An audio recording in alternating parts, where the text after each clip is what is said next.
ليه كنت بكدب عليهم؟ انت جزمة عادية بس أنا بحبك قوي. نزل لتحت بعدها وهو معاه طمطم وقال للكل الحقيقة أنا كنت بألف حواديت عن طمطم عشان تحبوني وتصاحبوني. طمطم جزمة عادية خالص ومش بتعمل أي حاجة من اللي أنا قلتها قبل كده، هي بس أغلى حاجة عندي علشان على طول معايا في كل مكان ومش بتسيبني أبدا.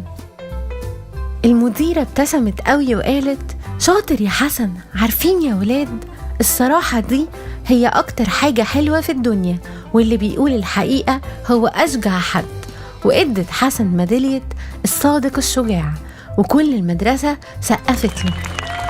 ومن يومها وحسن بقى بيقول الحقيقة في كل كلامه حتى لو كانت بسيطة، وبقى الكل بيسمع له علشان قصصه حقيقية وقلبه طيب وجميل.